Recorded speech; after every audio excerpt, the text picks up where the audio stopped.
What does it take to create something that never existed before? What does it take to challenge the status quo? What does it take to change the world? This is the Swell podcast. We're passionate about story, experience, and designing culture, but ultimately how an idea swells into a movement. Take a journey with us as we seek the answers to those three questions through the stories of thought leaders, world builders, game changers, disruptors, and other pleasantly rebellious humans who've ventured out into the unknown on a personal journey to do something novel, innovative, creative, or disruptive. In today's episode, we chat with Steve Clayton, the Chief Storyteller at Microsoft, in which he shares some pretty fantastic stories about how he landed at Microsoft, became the Chief Storyteller, and then his perspective on story, culture, and change, and the role they play on each other. Be sure to like and subscribe to the podcast, sign up to our newsletter at theswellpod.com, and get in on the conversation through all of the major socials at theswellpod. Our first season is made in partnership with Kiln. Kiln provides flex office space solutions for teams and individuals. Their all-inclusive set of amenities helps startups, creatives, and entrepreneurs alike get work done. Learn more about Kiln at kiln.co. Thanks for tuning in. We hope you enjoy. Welcome, Steve, to the Swell podcast. Nice to be here. Yeah, thank you so much for meeting with us. I want to kick it off, and I know you've done this probably plenty of times before, but I would love to hear about the story about your job, a job that didn't really exist for you specifically, and then a few years later, I think it was probably maybe 10, 15 years later, a position that didn't exist prior to the title that you took on. So I'd love to hear those two stories briefly.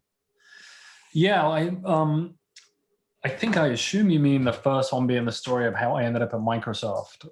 Absolutely. Which is kind of a ridiculous story, but I'll try and do the short version of it. So I should start by saying it's just nice to be here, Spencer and Josh, and get the chance to chat with you. And, I love talking about stories. So I'll give you two quick ones. The first one is I joined Microsoft in 97, so coming up on 23 years ago. And before that, I worked for a customer of Microsoft in the UK called Zeneca, now called AstraZeneca. Some of you may know them. They're working on, hopefully one of the COVID vaccines right now.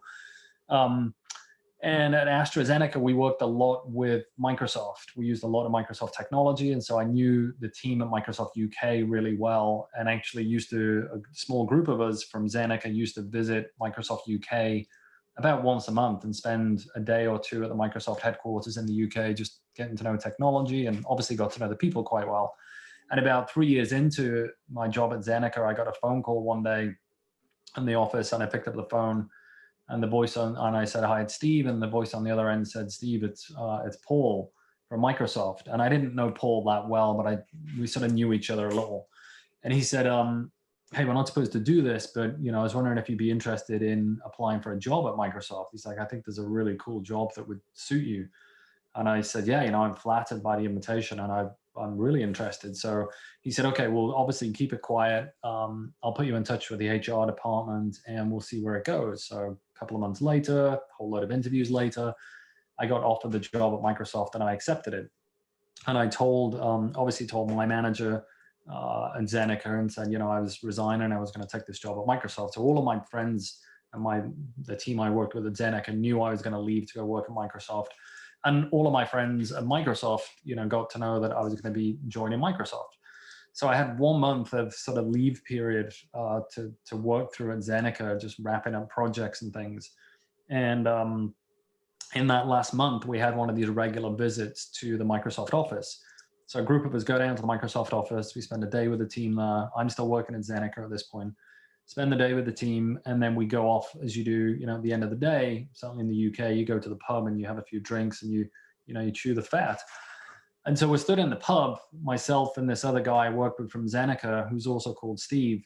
And the door to the pub opens. It's this great little pub. It's called the Bull in Sonning on the River Thames. Lovely little place. The door to the pub opens, and in walked Paul, who made the original phone call and who had not actually been involved in any of the interview process at all. Paul walks in, walks straight up to the two of us at the bar, stretches out his hand to offer it to the other Steve to shake his hand, and says, "Congratulations on the job." And the other Steve looks at him and looks at me, points at me and says, I think you mean him. And at that point, Paul realized in the instant that he'd phoned the wrong Steve, but worse than that, they'd hired the wrong Steve. And so we sort of made a little bit of a pact there to, let's keep that quiet, because it didn't reflect great on either of us, or it certainly didn't reflect well on him. And I kept it quiet for about 18 years. And a few years ago, was invited to speak at our global HR conference in front of 1,500 HR leaders at Microsoft, and decided this was the time to unload the wrong Steve story, as I call it. And it was quite a surprise for them, but turns out I think it's turned out well for them and well for me. And then the second story that you're referring to, Spencer, is the job I now have. So I started at the company as a technical salesperson in the UK, which means I spent most of my time in the city of London and also Edinburgh, funnily enough, talking to large customers about Microsoft technology. And so it's very far away from the job I currently have. But about, I would say, 10 or 12 years into that job, I began to write a blog about the company, because I was just frustrated with the public perception of Microsoft at the time. And naively thought, well, I can just change that and I'll write a blog and tell great stories about how terrific a company this really is. And that blog gained some notoriety and some followership. And every now and then there was, I would say something controversial on there that wasn't always complimentary about the company. And it called the attention of the PR departments for Microsoft in our Seattle headquarters, so much so that a little over 10 years ago, the guy who runs communications for the entire company, runs PR, phoned me up. I was at home on a Tuesday evening in London, and he phoned me up, and this guy's name is Frank Shaw. And Frank said, Steve, I'd love to talk to you about your blog. And I thought, well, here we go, I'm going to get fired. Because, every now and then my blog would capture their attention in a way that was not always great.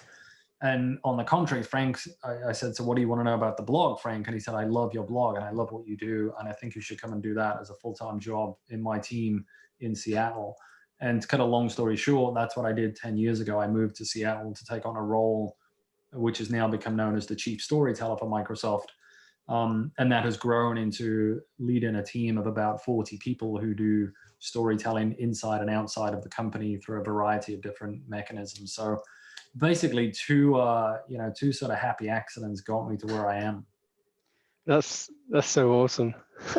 I remember when we talked a few months ago how important it is to maybe take risks in your career, right? And that's what maybe, if you're not potentially taking a risk of being fired every year, then maybe you're doing something wrong. And I think that might be one of them, right? Writing those blogs, writing those truthful stories that would create and trigger great conversations is one of those moments. I'd like to know at some point through this conversation any other risks you've taken, right? Maybe more recently. But let me take you back to the like where your story, the kind of love of story. Maybe it wasn't a love at the beginning, but even way back in maybe, I don't know whether it's childhood, school, first job. Maybe it started at Microsoft. But can you map it back now when you think backwards? Yeah, I definitely can. And I thought about this. I think it was probably 5 or 6 years ago. I gave so I'm originally from Liverpool in the UK, home of the world's greatest football team, obviously. And I sort of map it back to growing up in Liverpool. I was invited, what I was going to say is about 5 or 6 years ago, a friend of mine runs TEDx in Liverpool. And he asked me to come and talk at TEDx. And specifically, it asked me to talk about this journey. The title of the talk ended up being The Journey from Liverpool to Seattle, which I really didn't want to talk about. But Herb Kim, who's a great friend, he's like, no, I think people would find it really interesting. And it forced me to think about how did I end up where I've gotten to at this stage. And I ended up basically creating my TED Talk for one person in the audience. There were about 500 people at this TED event, but my nephew was who was 13 at the time. And I thought, what sort of wisdom, if anything, maybe it's not wisdom, but just advice can I give him? And I wrapped it up in a few things. One was to say, figuring out as early as you can in life what it is you were put on the planet to do, and then being able to turn that into your job is the surest sign that you'll have a job you're going to enjoy for the rest of your life. And I like to say I get paid to do my hobby.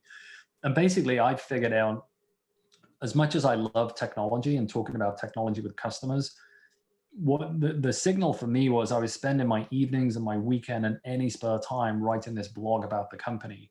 And that was just this sign to say, that's what you really, really love. That's what you care about. If you're prepared to give up, hours that you would normally spend with your family, or you're working late into the night, then that is a sure sign that it's your passion.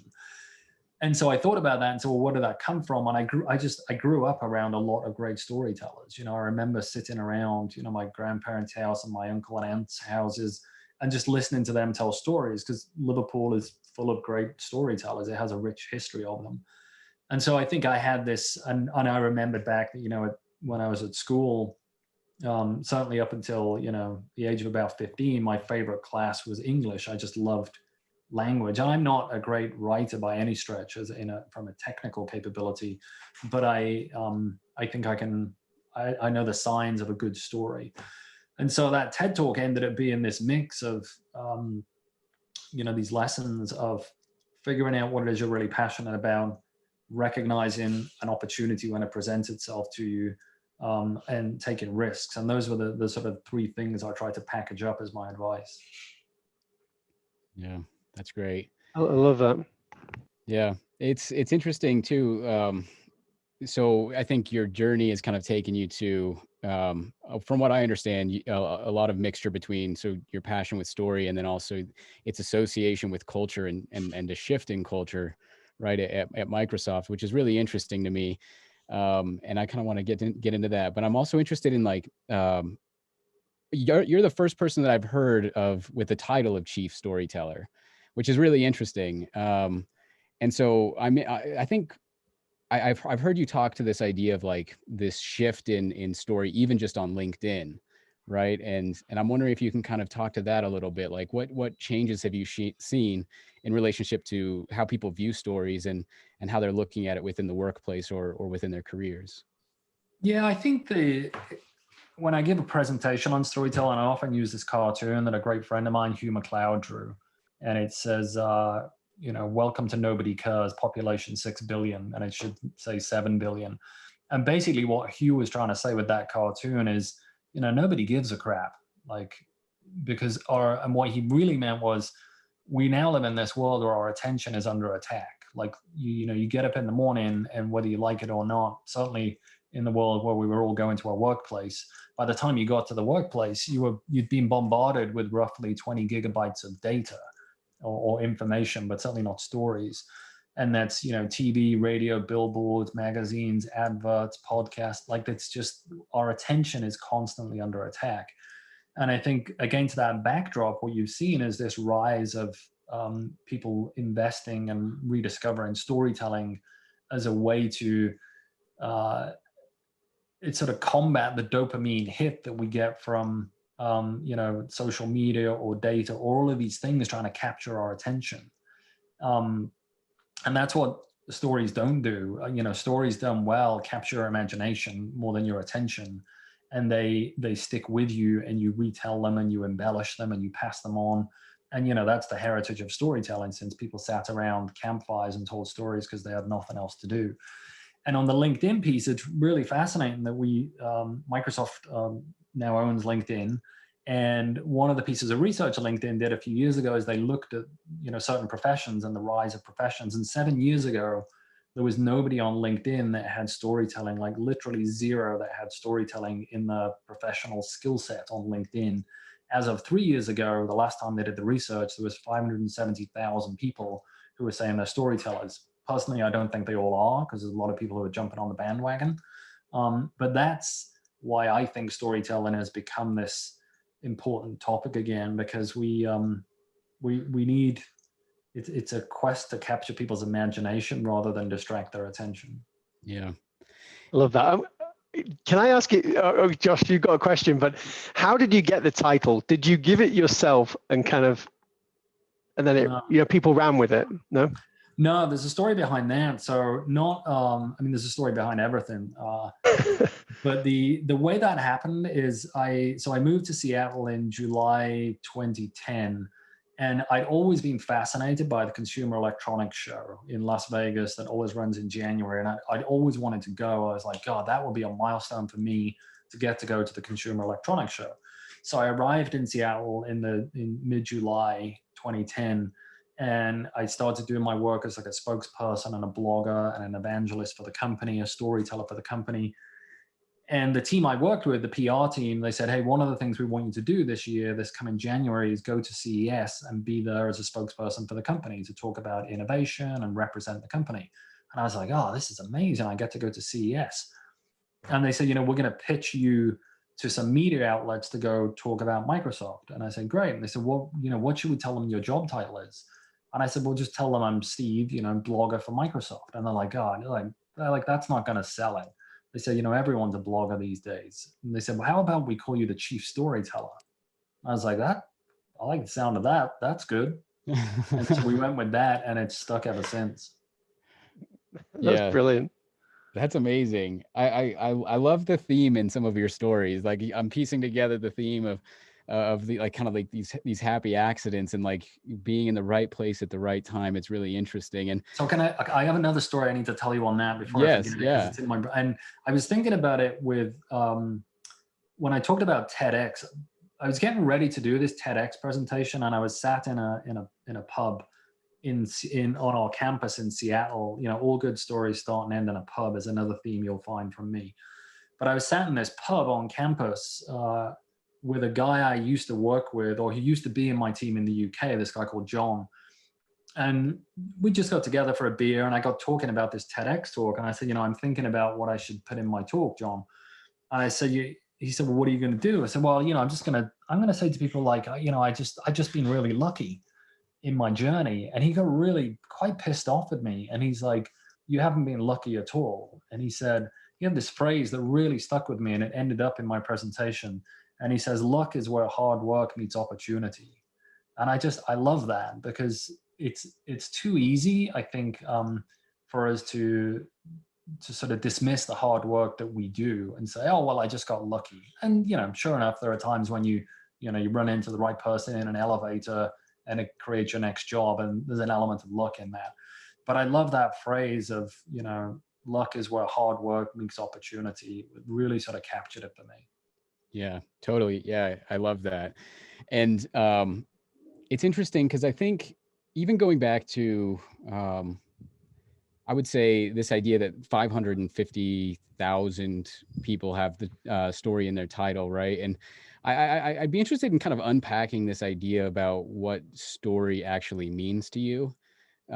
Because I think to a lot of people, at least maybe, a lot of people think of story as simply the words that we share, and they usually start with a beginning, middle, and an end. But I've heard some of your presentations, and I understand, you talk about behavior and symbols, and I've seen coffee cups, and I've seen, various things that you've used, right? And each time you talk to those things, you represent them as a story. And I think unpacking the idea of how you look at stories beyond words would be pretty interesting, I think, to help people who might just typically think of stories as once upon a time and a whole bunch of conflict and growth, and then the end.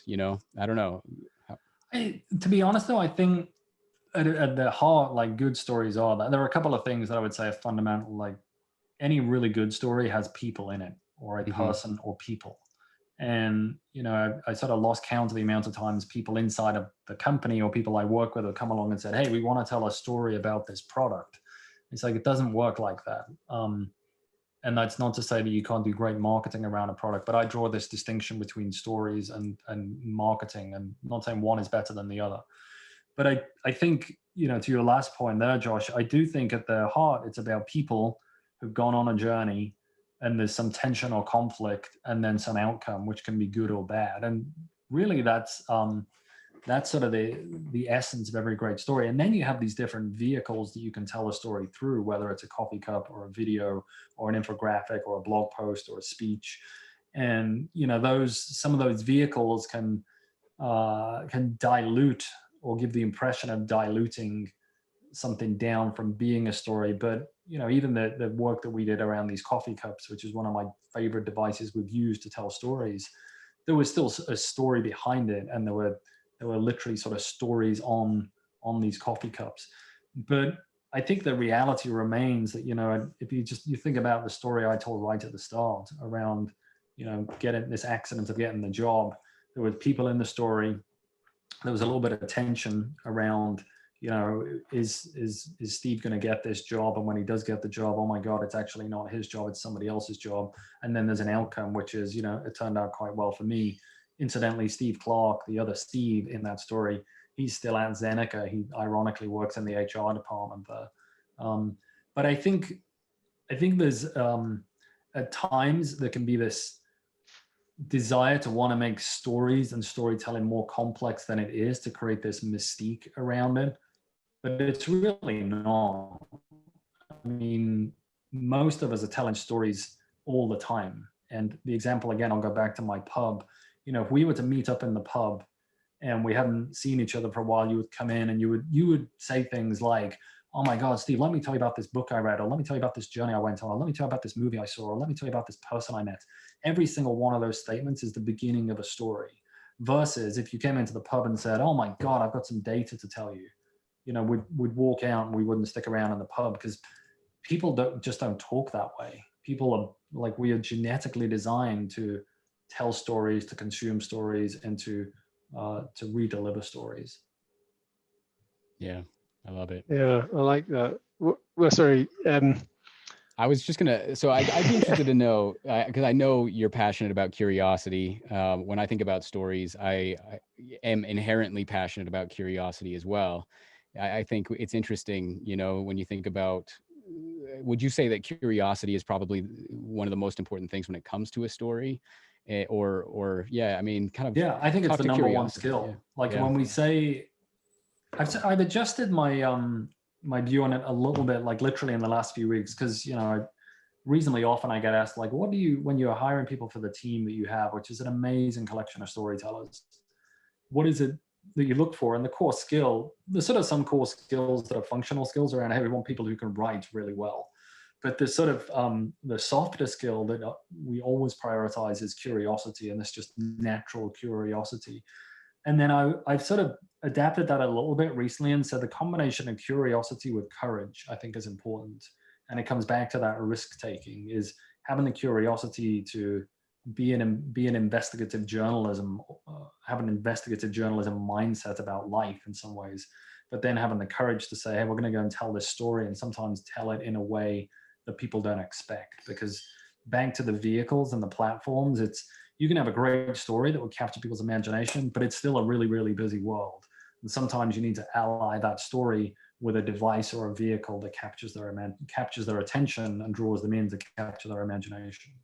It's interesting because I agree with that, curiosity and courage. I think that there's an element probably of vulnerability. It's within that courage as well. I think, truthful and honest stories, in addition to, being courageous enough to hold back the right information long enough until somebody's ready to hear it, right? And I think keep that anticipation going through your story, I think, is interesting. And then I guess if you were to kind of partner up, stories with I think the transformation that you guys went through at Microsoft, right? And I think, when you think about the culture shift that you guys went through, how do you look at stories and their ability to actually cause an effective change within organizations? Like, how do you associate those two things together? And even, like, it'd be interesting, I guess, to know, I guess just your mindset in terms of stories and their ability to affect change within organizations or things like that. Yeah, I think there were a few things. It's been on my mind a bit this week from something I was reading yesterday around, purpose. And I think what Microsoft, the foundational piece in some ways of Microsoft's sort of cultural transformation over the last 6+ years has been around rediscovering or restating the purpose and the mission, literally the mission statement of the company, which is to empower every person and every organization on the planet to achieve more. And in doing that, it gave us this this arena to really tell stories that began to illuminate that mission. Where in the past, we might have been telling stories around, oh my God, we want people to know about Windows or Xbox or Office or Skype. And we still want to do those things. But really what a lot of that journey was about is helping people understand or re-understand, like, why does Microsoft even exist? And here's why we exist on the planet, is to help people achieve more And it's not just big organizations, it's small organizations, it's individuals, it's every person and every organization on the planet. And so that probably the most profound thing that for me has changed at Microsoft in the last 6+ years is this mission statement. And it seems incredibly simple and easy now. We'll go back and look at it, but it was quite a journey to get to that. But then it became this incredible force that allowed us to say, you know, we're going to go and tell, the work that we're going to go and do, not just in our storytelling, but in our products and our engineering and how we run the company, is all in service of that mission. That's probably the best way I can describe it. There's lots of other pieces to it around how we then went about telling stories and the types of stories that we told, and, you know, a real embrace from the leadership of the company around stories. And then I think there's also, you mix into that sort of symbols, symbology around storytelling and semiotics, and then you mix in folklore as well, is that, you know, there's a lot of, Microsoft, a 45-year-old company, so not that old as companies go, but relatively old as a tech company goes. And there's a lot of great history and folklore. And I would say that what the mission helped us to do is to rediscover the soul of the company. And that's like literally why I'm still at this company 23 years on, is we're finally in a position where I get to do what I was trying to do sort of humbly back in the UK 15 years ago, is help people understand the soul of this company. And now we have this mission statement that basically is an invitation to say, help people understand the soul of the company. Yeah, it's the last question I'll ask along this line, but I think it's interesting because I love that, the story and the soul of the company. And I think when you think about, like, if I think about stories, I think about like, you know, okay, so you've got your, I love the context of being able to tell it around the mission. And I think that there are very large stories that encompass the mission. And then there's probably like daily stories in which people are living the mission. And you've got this really incredible example and story that you tell about a photo that you guys took in Kenya. Mm-hmm. And in my mind, I won't say it, I'll let you say it. But in my mind, when I heard you talk about that picture, I felt like whether I worked at Microsoft or whether I was a customer of Microsoft, or I've never heard of Microsoft, right? But now I am, because of this picture and what that represents. Like, how could you not believe in that mission? You know, that's the just the image, the story within the image, I think is so powerful. But I don't know, would you mind just kind of sharing that with the audience, kind of what that picture was and what it meant for your company? Yeah, I think just before I do that, you sort of reminded me of something else, Josh, is, you know, I'm sure you and folks listening have read or are students of Simon Sinek's work, and it is all about the why, right? People buy into the why you do things, not the what you do, or not even the product. And I think that is increasingly true as you look at, you know, the generation who are joining the workforce now. The things that they join companies for are dramatically different. Like I'll be honest about it. Like, I joined partly, well, I wanted to work for Microsoft. I thought it was a great company, but the things that I valued when I joined the company 23 years ago were, you know, the salary and the benefits, and did I get a company car? And things have changed, thank God. Like, people join because it's like, what is your contribution to the planet? I think it's a really, really great shift in the way people think about companies. And so, you know, the photograph you're talking about was taken on July 29th, 2015, in a village in Nanyuki, in Kenya, a village called Nanyuki, I should say, in Kenya. And the photograph shows the principal of the school, the Kakawa Public School, with a student of hers. The principal's Beatrice, the student was Tabitha. And it's the backdrop of the photograph is a sort of a mountainous region in the back, with some clouds on top of a mountain about 15 kilometers away. And then next to them is this sort of awkward looking radio mast with a set of cables and wires connected to it. And July 29, 2015 was the day that Microsoft launched Windows 10, which is a big day for a company like ours because it's a huge, big product for us. And on that day, you know, the CEO, Satya, a few weeks before, he'd said, hey, let's use this day to celebrate Windows 10, but let's also use this day to bring this mission of ours to life as a company. And so we ended up in this field taking this photograph. I was stood there with a photographer, a guy called Platon, who's an amazing photographer, and Satya. And we were telling the story about the radio mast actually had some technology that had been put there about a year earlier by some local entrepreneurs in partnership with Microsoft. And the technology is called TV white spaces. What that does quite simply is it uses the radio spectrum that's normally used to deliver TV signals. It uses that radio spectrum to deliver Wi-Fi. And it's very, very powerful radio spectrum. What I mean by that is the Wi-Fi that you have at home, the hub or the router that you have at home has, if you're lucky, about a 15-meter radius. This technology has a 15-kilometer radius, which means the day that thing was switched on, 30,000 people suddenly had high-speed internet access. It means that students at that school will be, the first students will from that school to go to university, because they now have access to all the things we take for granted, like Bing and Google and YouTube and Wikipedia and the Khan Academy. And literally the principal of the school said, I can tell you from the day you switch this on to today, the grades of this school have just gone up and up and up. And so then you draw that back to, well, why were we there, stood in this field with our CEO on the day we were launching Windows 10? And it was all about the mission statement, because if you go back to that mission statement, it's to empower every person and every organization on the planet to achieve more. And like, that is it. Easily the best, most unbelievable story I've ever had the chance to tell. And it was like the mission statement in one photograph. That's brilliant. I love that. And I loved it when I heard you tell it this time, as well as the previous time.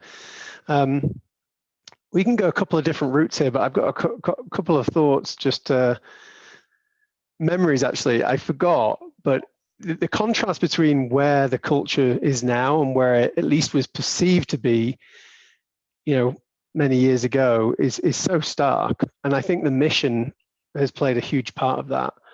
And that mission is, you get the right mission, and then of course you link every story back to it. There's a huge emotional response, right? And I think that's a key part to stories, right?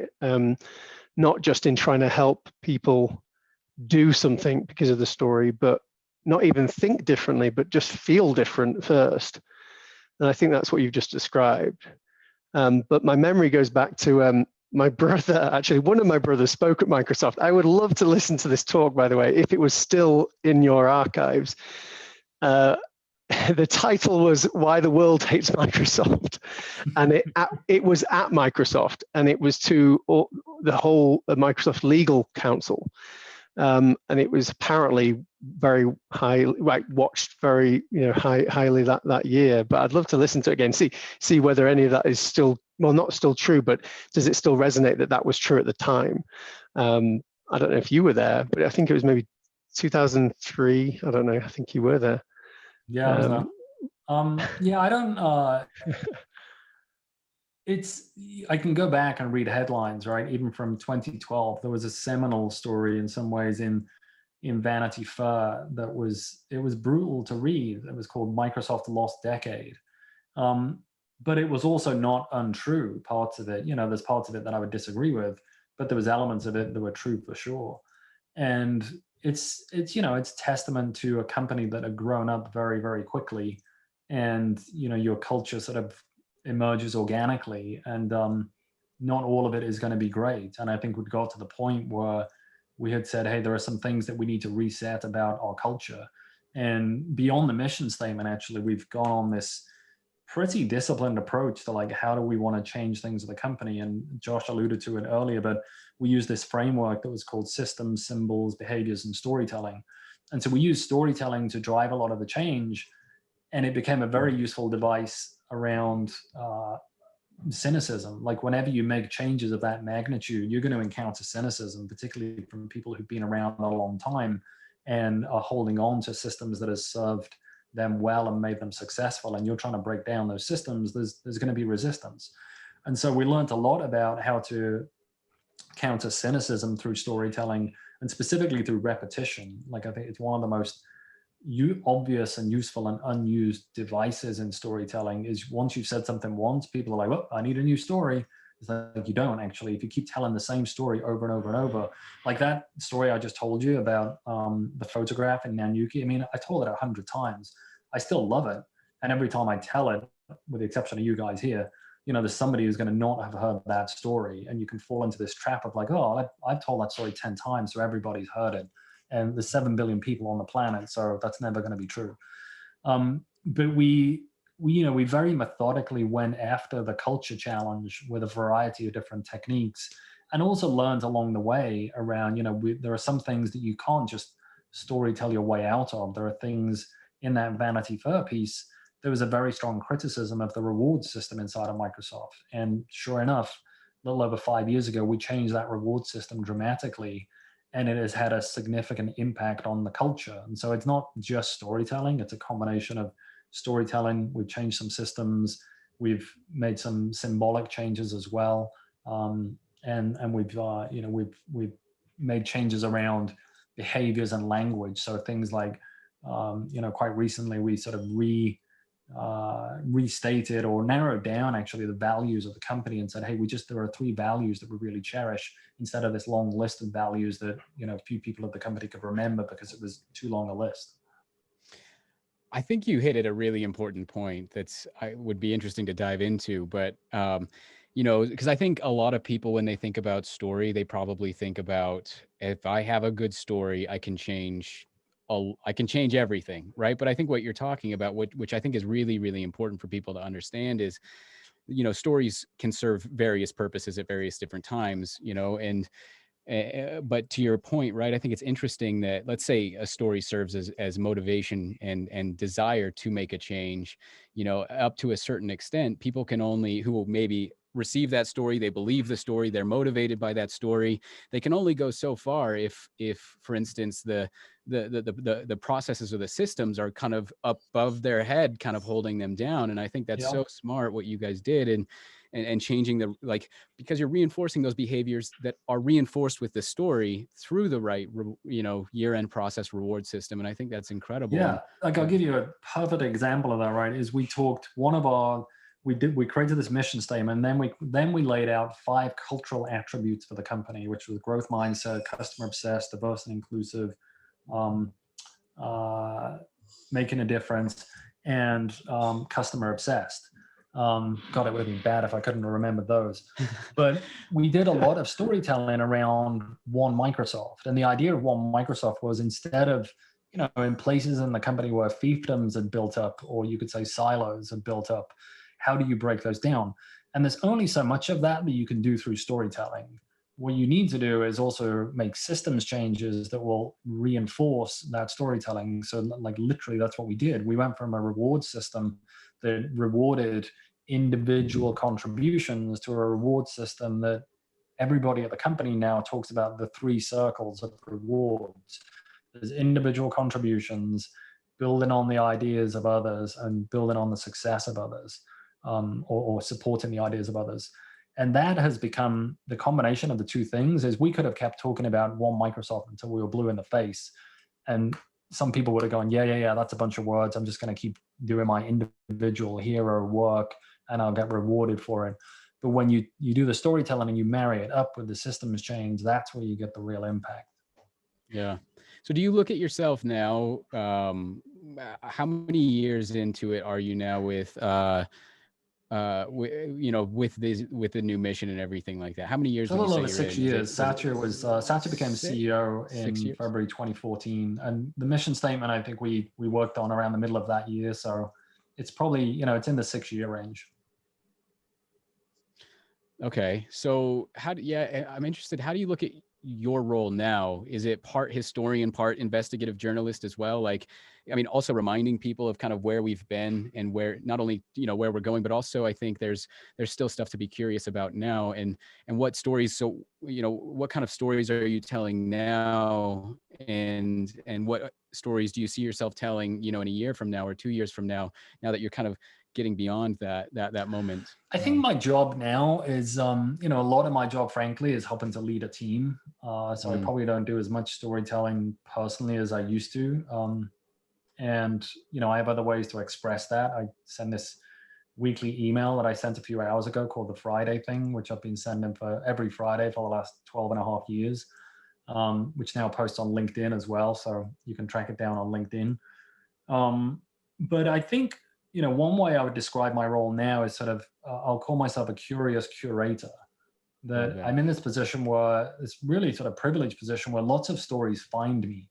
And so as a good example, earlier this week, I got an email from a friend of our family, my wife and I, who is an architect who now works or has worked for the last 10 plus years for the United Nations. It's currently stationed in Kenya, actually, funnily enough. But he said, "Hey, I've got this really cool story I think you should know about."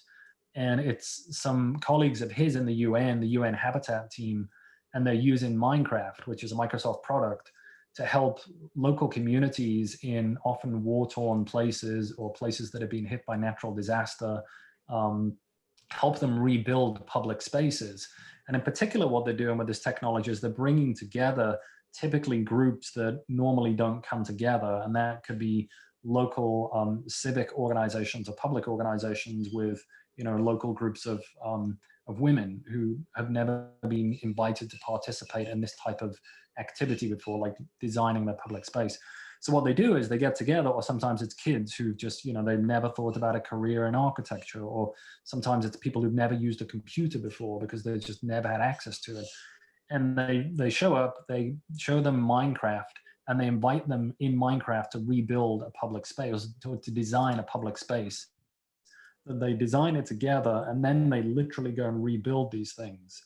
And it's like, that is unbelievable. Talk about like the mission statement again: empower every person or organization on the planet to achieve more. And so I'm now in like the privileged position where stories like that just come my way through the ether. And it's like, oh my God, like this is just great. I just get to sit around and hear these amazing stories, and then get to figure out like, wow, how should we go and tell this? Should we put it in a keynote with Satya? Should we write a LinkedIn post about it? Should we make some coffee cups about it? So that's sort of the role I get to play now, is part of the role, I would say, is this curious curator. Yeah, I love that. Interestingly enough, I know we might want to go in a different direction, but I do want to say, over the interviews that we've done recently for this podcast, the word curation has come up actually in almost all of them so far. It's really interesting, like this idea of collecting, curating, and combining those things. Specifically, that was from an artist, Brendan Daw. And it's interesting that, to hear creatively curating. I love that. But so if we were to go, there's probably a couple different directions that we can go for the last part of the podcast. We can talk about, are there any other misconceptions about story, or if you think about maybe some of the people who might be listening and understanding that, there are certain things that a story can do and a story can't do, and how might you become a better storyteller. Or or maybe we can even talk about your how you see culture and story fitting together so uniquely that it was able to do what you guys did at Microsoft. But I don't know. I think the thing I would, maybe in the spirit of trying to share some practical advice of like how to become a better storyteller, and I'm trying to be a better storyteller every day. And I remember some advice that was given to me, and it wasn't really around storytelling, but it helped me a lot. Early in my career at Microsoft, I was trying to be a better presenter, stand up on a stage type presenter. And I was terrible at it, like really bad. It was another occasion when a week into the company, I was asked to go and give a presentation in Edinburgh to a bunch of customers. And I went up there and I gave this presentation, and it was brutally bad. I mean, just embarrassing. And I remember flying back from Edinburgh to London that night and thinking, well, I'm going to get fired tomorrow because that was terrible. And I literally sort of walked around the company for the next week, almost looking over my shoulder, thinking someone's going to tap me on the shoulder any minute and say, you are useless, get out of here. And they didn't. And so I sort of vowed to myself that I wouldn't let that happen to myself again, and I would want to become a better presenter. I had this really great coach at the time, a guy called Mike Pegg. I would encourage anyone to look up his stuff on the web. He's a brilliant coach and gives a lot of his stuff away for free. And I said to Mike, how can I become better at this? Because it's going to be really important for me to be successful at this company. And he said, Steve, go and study at the feet of the masters. And I said, what does that mean? And he said, well, where do you think you can find the best presentations? And I was like, oh. And that was what really introduced me to TED. And I went and watched TED, and I sort of lined up the top 10 videos of TED, and I watched them over and over again. And one I really concentrated on was Sir Ken Robinson's talk about "Do Schools Kill Creativity?" You know, sadly, we lost Sir Ken a month or two ago, fellow Liverpudlian. And that continues to be like my favorite talk to show people, because his storytelling in it is brilliant. You know, he tells these just really fun stories about his family's move to the US, and he tells this story about, you know, his son showing up in a play, and he tells a great story across the arc of the whole talk, but peppers it with micro stories within it.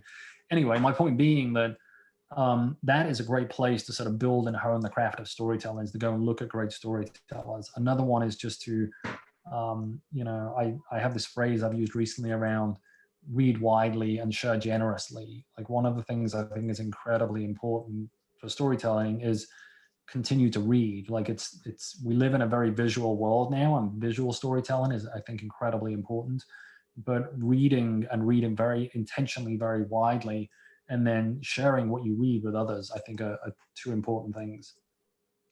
Yeah, I love that. Yeah, love that. Well, in wrapping up, this has been a great conversation, and I wish we had more time even to discuss, you know, the change of performance at Microsoft, and how that, you know, how you supported and how you strategized the story and the change of that and maintaining it. And I'm sure that could be a really great long discussion, actually. But you mentioned books, reading books. What's your last book, or what's the book you're reading right now? I'm always reading a few different books at the same time, but at the moment I'm reading a book from Geraint Thomas, which is about climbing hills on a bike. Geraint Thomas, who, for those who don't know him, Geraint was the Tour de France winner 2 years ago, Welshman, and it's a really fun book, just because I'm getting out and riding my bike a lot during the sort of lockdown and the pandemic. So I'm reading that. I'm reading a book to my kids, which I forget the title of, but I've read a ton of books there's a company based out of London called The School of Life, and their collection of books is just fantastic. And the foundation of a lot of their books is philosophy, which I've never really thought of myself as somebody who reads philosophy, but it's philosophy in a very accessible way. And then just on storytelling more specifically, you know, the book that I'm not reading, but I encourage anybody to read who's interested in storytelling, is Resonate by my good friend Nancy Duarte, because I think it's the best book on storytelling out there. She's done a number of different books, and she's got newer books than that, but Resonate by Nancy is terrific. That's amazing. Thank you for sharing that. I'm going to make a plug for Josh. We've mentioned TEDx a few times, right? You've been on TEDx. Josh has also been on TEDx. So if our listeners, if you have not listened to it, if Steve, you haven't seen it, a great session last year about curiosity and storytelling. It's awesome. I'm going to also ask you, and we tend to do this at every episode, something unexpected, something that maybe people don't know about you. And I think apparently it's something to do with a jet plane. Can you tell us more? Yeah, I'd forgotten about this, but my kids were asking me something like this a week or so ago, and it popped into my brain. I'm like, oh, I barrel rolled a jet plane once. It was an offsite that I was doing when I worked in the UK for Microsoft with a partner that I worked with, a company called DAT. And the guy who owned the company, he owned a plane, he owned a plane. He owned an ex-Russian jet, like a fighter jet. Don't ask me why. And we went for an offsite one day, and he had this jet there, and he'd invited some other folks he knew had planes. Anyway, I ended up in this very, very old British plane with an old RAF pilot, and you would sit side by side in this plane. It was like a bench. So we're sat side by side, and this guy's flying the plane along, and a single jet engine. And he said, "Do you want to fly it?" And I was like, "All right, yeah." And he's like, "Well, just take the stick." So I'm flying away, and you don't have to do much because he's really controlling it with his feet. And I'm just holding the stick and going a bit left and a bit right. And he says, "You want a barrel roll it?" And I was like, "Okay." I mean, didn't really think that was going to be a thing. And so he basically taught me very quickly how to barrel roll this jet plane. That feels like a lifetime ago, but yeah, bonkers. Very good.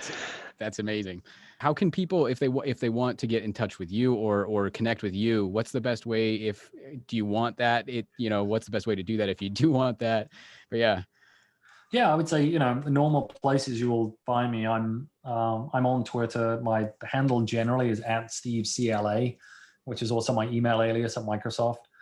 But I'm on Twitter. I'm not as active on Twitter as I have been in the past. I'm more of an observer these days than a tweeter, but more active on Instagram. And then also on LinkedIn. I find I spend a lot more of my time on LinkedIn. And I mentioned this newsletter or this email I send every Friday that I recently started to publish onto LinkedIn as well. So you can find me there. This thing is called the Friday Thing. And as I said, I published it a few hours ago, my latest edition, and it includes a great story around COBOL programming, which is another part of my ancient history. A really, really great story from Vanity Fair this month that Nick Bilton wrote about Elon Musk, which is just a brilliant read. And then a really cool video of behind the scenes when Cuba Gooding Jr. won his Oscar in '96. And he was awesome on stage, but the behind the scenes production of that thing is like unbelievably brilliant. Thanks for hanging out with us. We hope you enjoyed today's episode of the Swell podcast. Be sure to like and subscribe to the podcast, sign up to our newsletter at theswellpod.com, and get in on the conversation through all major socials at the Swell Pod. We'll see you next time.